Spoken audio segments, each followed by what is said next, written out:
Hello ladies and gentlemen, and welcome back to C.A.R. Entertainment. I'm your host Dylan Hamilton, and today guys we're going to be moving on with our A21 Business Studies revision videos. And today we're going to talk about cultural differences. Quite a short video here on cultural differences. We've talked a little bit about culture in the past, I believe. If not, so don't worry, it'll be coming up quite shortly. But let's get straight into cultural differences. Like I said, quite a short one, but let's go through all the different things that will affect what culture your business will actually have. So the sex of the employees that work there is a major factor, because if you have more males than females by quite a lot, it's not so much, it's not so big a difference, it's maybe like 10, 20 more. But if you let's say have 80% of your workforce male, then they'll follow culture and you'll have a lot of late sittings, so people will work overtime a lot more. And this will become a normal feature. And this is because really male employees are more aggressive than females, and they'll like to work longer, stay longer. And that's because females obviously they usually have children, they want to get back to children. Now this is not to say, I'm not being a sexist when I say this. This is just factually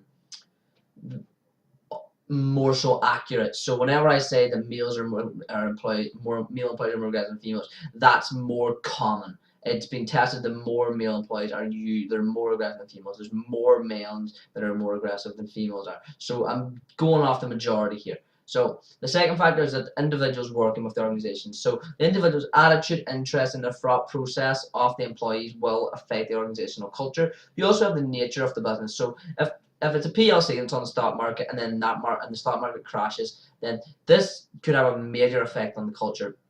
If an industry terminates employees, this will affect culture. If the market fluctuations will lead to unrest, and these can demotivate individuals, and therefore they're going to be unsure about the career. Just going to affect all stakeholders, essentially the nature of the business.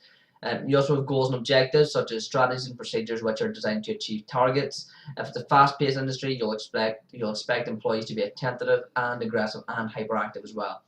Furthermore, your clients and external parties. So if you're catering to the UK, you have no other option but to work in shifts to match timings. So if you're an American company catering to the UK, you have to work in shifts to match the timings. You have to do it. You have to work 24 hours a day to make sure your timings are correct. You also need to think about the management and the style of handling employees. As if you allow your employees to take your own decisions, like laissez-faire management style, then employees will become attached to management because they like them. They're letting them have these decisions. But if the management will respect employees, then they'll avoid this culture where employees will work for money and nothing else.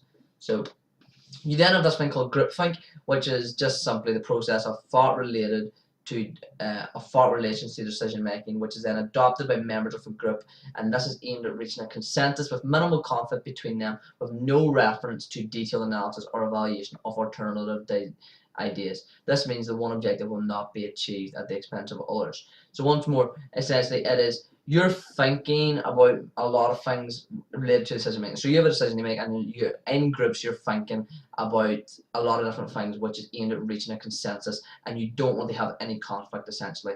And by doing this, you do not reference analysis or evaluation of these ideas. And this means that you're probably going to sacrifice objectives.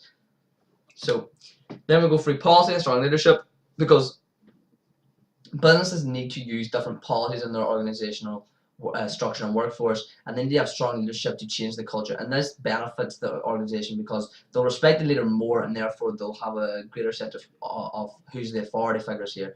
They'll also have improved communication, better motivation, better understanding, meaning there's going to be better productivity.